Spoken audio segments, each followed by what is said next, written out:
Hello, everyone, and welcome to FRIAR'S Desk, where we talk about spiritual insights, inspirational stories, and innovative ideas.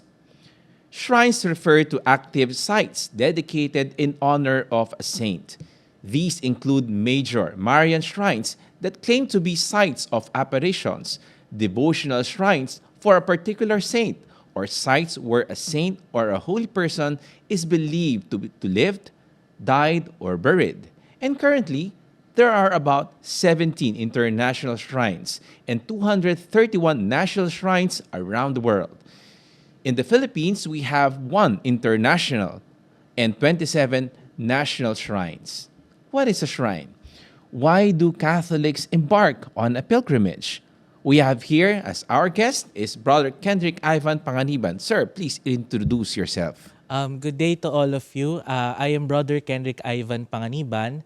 I am currently the Lay Secretary and Research and Documentation Head for the Association of Catholic Shrines and Pilgrimages of the Philippines, or ACSP.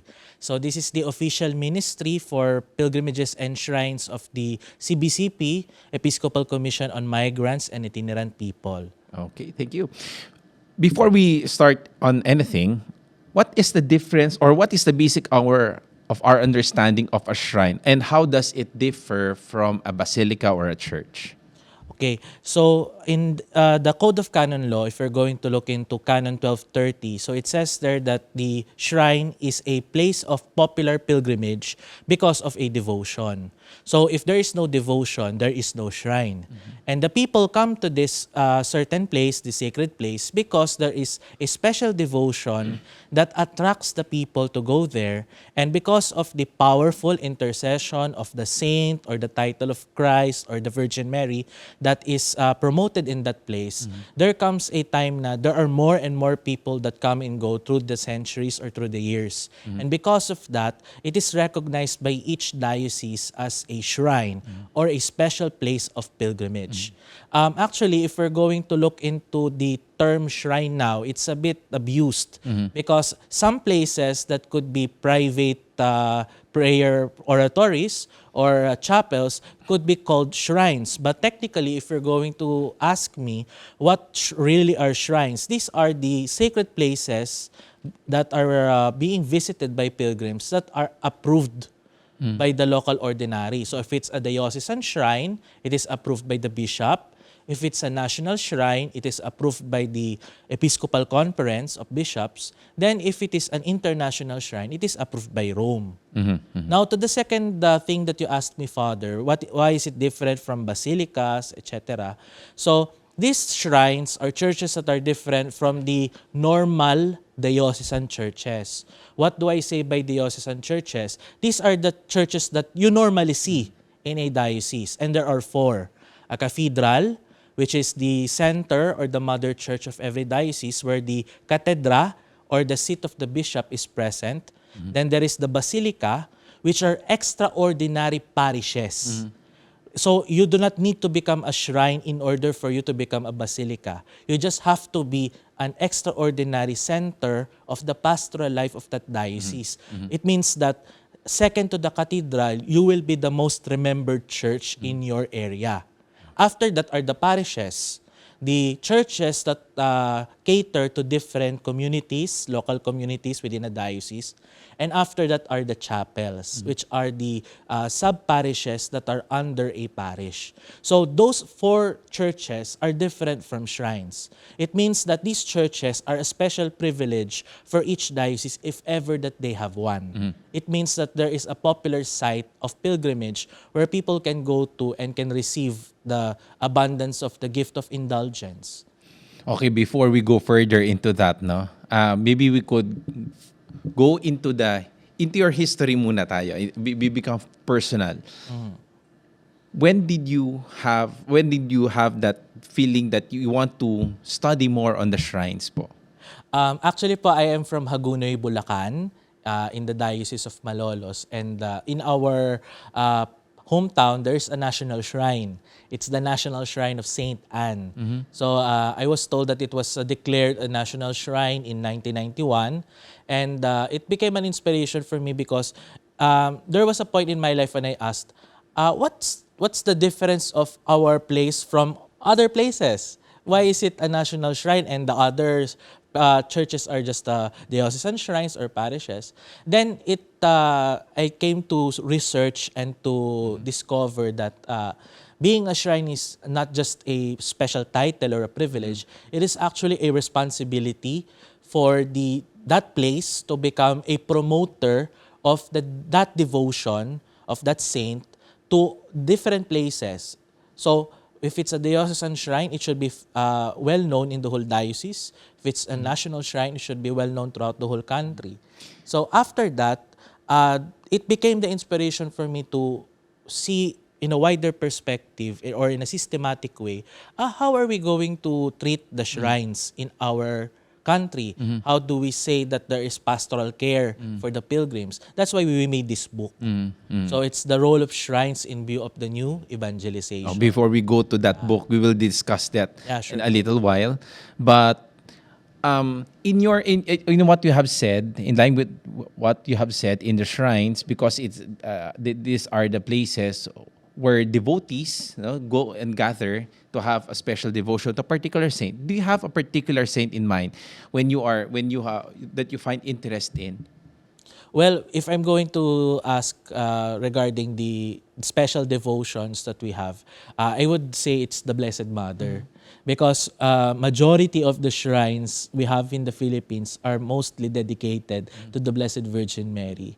And what is special about that is that we really treat the Blessed Virgin Mary as our mother. Meron tayong yung very motherly inclination that we like our mothers very much. And it is the same with how we treat the Virgin Mary.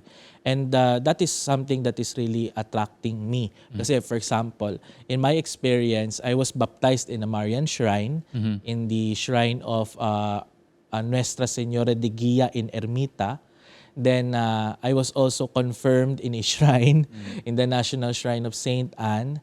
Then I also, most of my experiences were really connected with different kinds of shrines, mostly Marian shrines. That's why I really find it special that the Virgin Mary is really she is my bias or my favorite among the saints. Do you have a particular title of Mary that you are interested in, or you have a devotion with, like for example, Digia or what? Do you have? Well, if you're going, if this is regarding my personal devotion, I could say it's Our Lady of Antipolo. Because, not just because that she is the patroness of the first international shrine, but it has always been a personal experience of mine that every summer, if you, yung merong family tradition na you will go to a certain shrine and you thank God for all the blessings that we received and pray for the challenges that you will experience more. And that's when we go to places like Antipolo. There's also another shrine, Manawag, but usually it's either Our Lady of Antipolo or Our Lady of Manawag. Okay, there are a lot of the Catholic faithful go there, to have a special devotion to Our Lady. When it's not just the Lady of Good Voyage, but they have a special devotion to her, most particularly in as you have said, for Manawag and the shrine of Our Lady of Antipolo. They as commonly said, But what is the origin of a shrine, or maybe we could call a pilgrimage? Where do we look at the basics, the basic start? Where did it start? Well, if we're going to look into the history of the church, pilgrimage began with visiting the different special sites. For example, if you're going to the Holy Land to look into the places where Christ walked with us here on earth, then after some time, during the Constantinian era, it became the places where there are relics of the first martyrs, of the first saints of the church. It began to those special moments. And why do pilgrims or the early Christians from then until the present go to pilgrimage? Because they are in search for God. There's that feeling that you want to encounter God in a special moment. And that means going on a journey. So a pilgrimage is a reflection of our own life, of how we journey towards God. Being in a pilgrimage, they have their own intentions.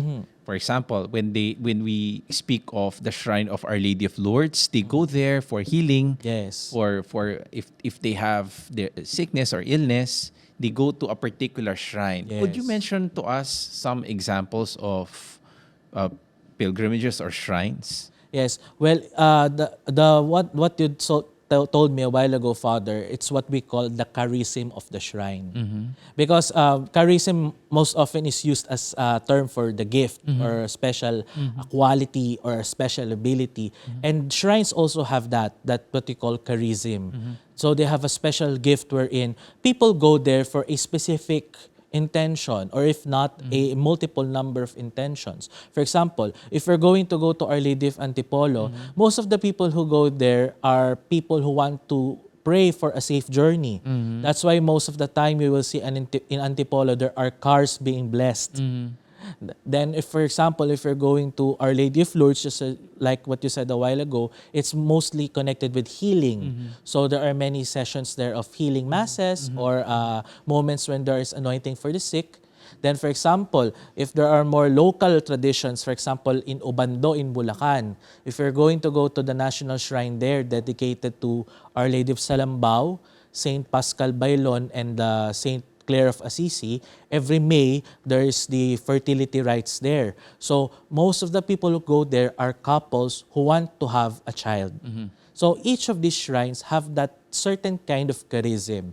Some of our separated Christian brothers and sisters would criticize that kind of Christian ritual or Catholic ritual, wherein we see that the statue of Our Lady as the one which is miraculous, and people would go to that and touch the statue as if it is the statue which is the one who heals. No, what could you say about those criticisms?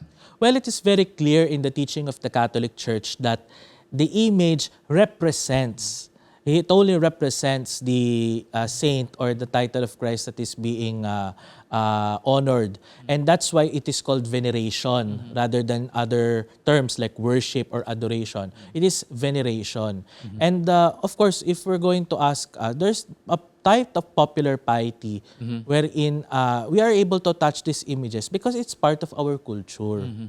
It's actually not much about the teaching of the church already.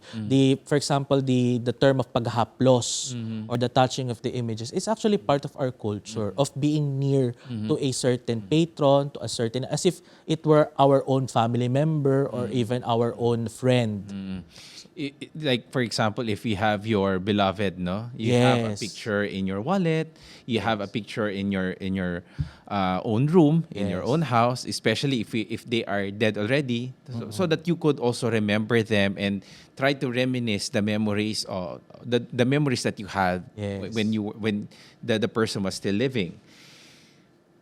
Why do you think, sir, that people go on a pilgrimage?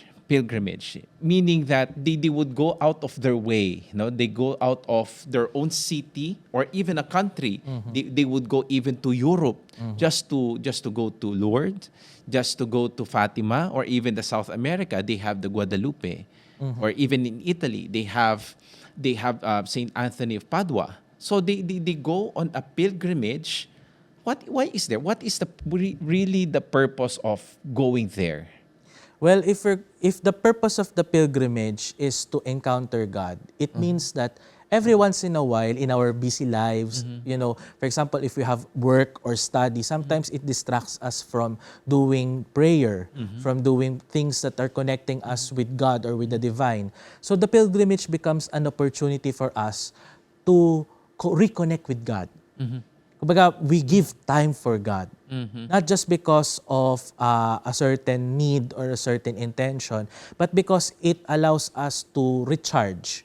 That's why when I was asked, what is the practical use of shrines today, they are really like chargers of the battery. Because sometimes we are lonely. Sometimes we get depressed, or we sometimes feel a loss with the direction that we have in our lives. And pilgrimages allow us to have that opportunity to reconnect with God, to look and reflect into the things that are important. That's why sometimes we will feel that when we go to a pilgrimage, most of the important things that we do in our lives, some important decisions, we make them during a moment in pilgrimage. Even if it's just going to the nearest church, it's actually deciding the very important things. And we make God part of our decision. That's why pilgrimage is so important for us Catholics. So it becomes it's a personal reflection, there's a personal pilgrimage that towards God that is happening within. But sir, how about those who are, looking at pilgrimage itself or even the pilgrimage site as a tourist destination? A pilgrimage has a penitential aspect. You have to go there because you are sorry for your sins. It's part of your penitentia, as we call it in Filipino. But there are again the criticism of our separated brothers and sisters that if you're doing a penitence, a suffering, or even a sacrifice, Christ has made all those sacrifices once and for all. Then why do we need to do all those penances? Well, it's because it's part of the Catholic teaching wherein there is an effort on the part of humanity to really work for the salvation that was won for us. Because there's that teaching that there is the saving power from God, but there's also the effort from our part. But what does a pilgrim do, basically? Basically, is to pray, to reflect, and to ask for forgiveness through confession. That is why if you're going to go to a shrine, in order for you to receive the plenary indulgence of visiting a shrine, you need to do three things. First, you have to go to confession. Second, you have to receive communion during the Mass. And thirdly, you have to pray for the intentions of the Holy Father. Okay. There's a virtual question from our virtual audience. In the Philippines, do we have shrines in the three major island groups, Luzon, Visayas, and Mindanao? But there are no shrines in Mindanao. Why is there? No. There are diocesan shrines in Mindanao. There are in Davao, Cagayan de Oro, Zamboanga. There are a number. But there are no national shrines. It's only in the diocesan level. Perhaps because of the problem with travel of going to these places. That's why majority of our national shrines and basilicas are actually in the northern part of the Philippines, here in Manila or in the surrounding provinces. Are there challenges that you are facing as an organization in promoting, for example, promoting the shrines? Well, perhaps one of the challenges is that it's really a bit difficult to mobilize a national organization. It's actually because of the different kinds of dioceses. So we have different dioceses that are active on this apostolate of the pilgrimages. There are also dioceses that are not that active. So we are trying our best to reach out to these dioceses.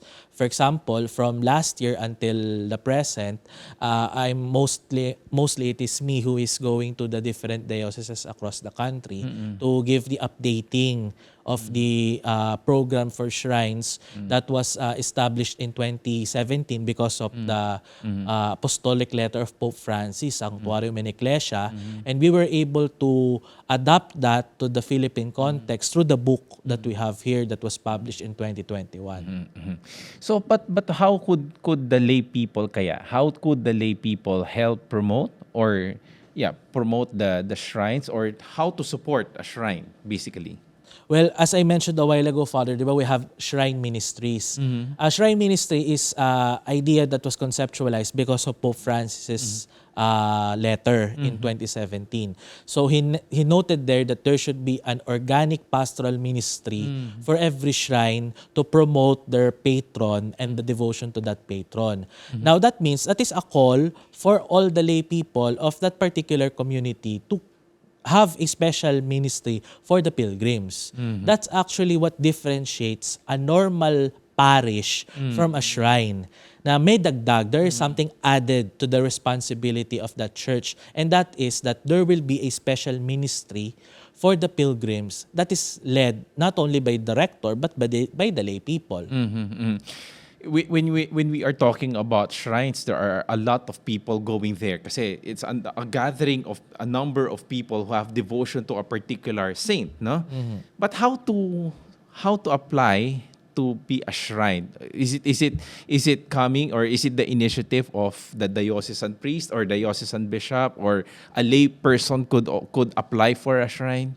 As a person who is tasked to do the applications of certain shrines, what I could say is that the first thing that you have to have is the clear intention of the parish priest and of the local community. Both of them have to agree that they want this, and that there is a endorsement from the local community that there will be a movement that this will be applied into a shrine. From there, the petition will be submitted to the bishop, and if the bishop approves and the diocesan curia is also recommending it, it will be declared as a diocesan shrine. So after that, when a diocesan shrine wants to become a national shrine, first you need to have at least 10 years as a diocesan shrine, because you have to have had already the experience of caring for the pilgrims for at least 10 years. From there, you have the bishop who will apply the diocesan shrine to the Episcopal Conference of the bishops. If the Episcopal Conference sees that this shrine is really worthy to become a national shrine, and that it has made a program to promote its patron not only in its diocese but even outside of the diocese, so in different parts of the country, then it will become a national shrine. Okay. Okay. Sir Ivan, is there a latest shrine that is upcoming or currently being discussed? Well, at the moment, most of the people are discussing Antipolo, because Antipolo has become a historic church for the Philippines, not just now but even then, because in 1954, Antipolo is the first canonically declared national shrine in the Philippines and in Southeast Asia. And when Bishop Francis and his team decided to see if it is possible to apply it as an international shrine in 2021, the bishops approved, and the Vatican has also given its positive feedback on this. And it not only became the first national shrine, but it will also become the first international shrine of the country. Okay.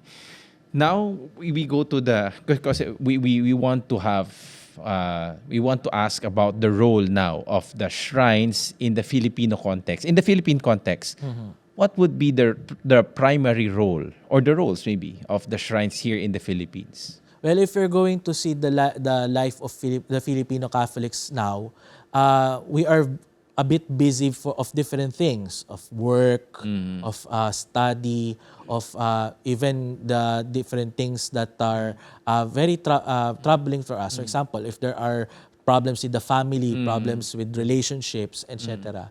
And during the time that we do our normal way of life, sometimes we forget on being good Christians. Sometimes we get to do things that we're not supposed to do.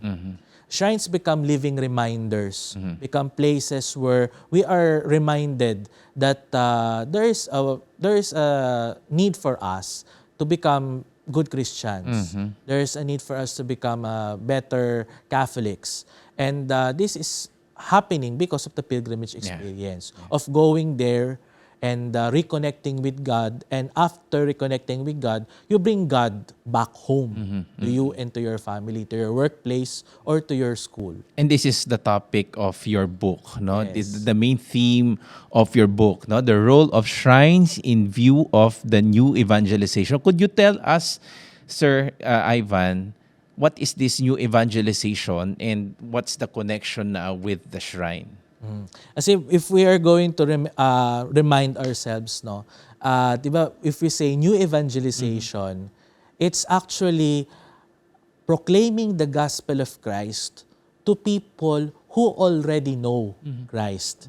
That's why it's a bit different from evangelization per se, which means proclaiming the gospel to people who do not know Christ. So you might ask me, Father, why do we need to be reminded? Because of human nature. because we are forgetful. And being re-evangelized, which is part of new evangelization, allows us to reconnect with what God wants us to have to do in our lives. And shrines are becoming the places where we are able to be reminded of this through different pastoral programs. Here in the book, I describe shrines through 7 aspects. So it is a center of worship, of proclamation, of devotion, of catechesis, of charitable work, of spiritual ecumenism, and of culture. Those 7 aspects can be seen within a shrine because each of these aspects is a reminder for us of the different things that we have to do. For example, charitable work, it reminds us to be charitable to our neighbor. Devotion allows us to be deeper in our prayer life.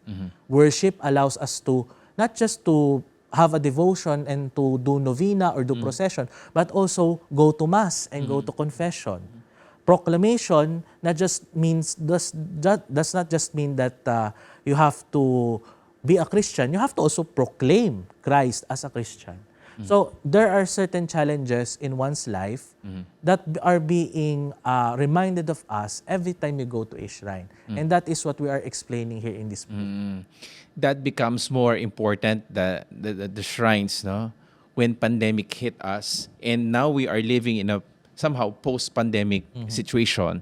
And shrines could be, one sense, it's going back. It's a return to what we are doing as Catholics. We go to the shrine to have a devotion through a saint in order to for us to appreciate the love of God and the love of our neighbor. Yes. Sir, if you're going to look at the shrines, the future of shrines here in the not just in the Philippine context but around the world, because sometimes they view shrines as, just not only as a pilgrim site, but not in the way that people could worship, because sometimes sometimes people mistake, some Catholics or even non-Christians would mistake as the shrines as a museum, museum type, or just merely looking at people who have devotions, but it stopped there. How could we see shrines as future proofing so that the people in the future could still appreciate the shrines? Well, if we're going to say that the shrine is a museum, well, it is partly a museum because it allows us to remember the heritage of the faith. Not just the heritage of the past, but the heritage of the faith. That the faith of the people becomes stronger and stronger when you come to this place, not just at present, but even from before. And it allows pilgrims to appreciate that from that time until now, the faith is strong. So it is, in a way, it is a piece of the past as a reminder, but it is also a piece of the future because of the continuous way that the shrines are able to accommodate, to welcome pilgrims, and to make Christ and the saints part of their lives. So it's not just about the past, but it is also a place of the future. Yeah. They would say even the shrines, or even the pilgrimages would support the Catholic faith in that sense. Kasi they would even look at the Catholic Church as somehow traditional or even very dogmatic, or we would see the church as celebrating only the sacraments at that. But the shrines have a different aura, a different sense, because we have a devotion, a very personal one, wherein we can communicate with God through the saints. Yes. Could you agree with me, sir? Yes, because there is always a sense of inclusivity when it comes to shrines. In a shrine, people are always welcome. That's why what Pope Francis said in Sanctuarium in Ecclesia, the doors of a shrine should always be open, especially to those who are in need in society. He mentioned the migrants, the sick, the poor, the underprivileged. All of the people of all classes are welcome in a shrine. And it becomes an embrace of the church to every kind of people that she has. Okay. We are now down to our last, not the last question, but your message to our viewers. You could invite them to appreciate what a shrine is. You could invite them to look on the viewpoint of a pilgrimage, sir. So I'm welcoming everyone to please go to a pilgrimage, especially now in the season of Lent that we have. This is a special time for all of us to stop a bit in the normal things that we do in life and to pray, to reflect, and to become more eager to reconnect ourselves with God and what He wants for us to do in our lives. And I hope that through this quick interview and lesson that we have today, we'll be inspired to be more of a pilgrim and to become a pilgrim in your own little way. Embarking on a journey to a shrine or site is considered important for a pilgrim's faith and religious convictions. Shrines have moral and spiritual significance, where the pilgrim sees, discovers, and learns from visits to these religious locations. According to Lumen Gentium 48-51, pilgrimages reminds us that the journey we take to a place of special devotion, designated as a shrine, mirrors the journey on which we are embarked as the pilgrim people of God. For the church on earth is a pilgrim church. Thank you to our guest who has given his time and presence to us, Brother Kendrick. Thank you. Thank you. And thank you everyone for watching us. Laudare, benedicere, predicare. Let us all praise, bless, and preach the word of God. Have a good day, everyone, and God bless us all. This is Friar's Desk. Thank you. Ay, salamat.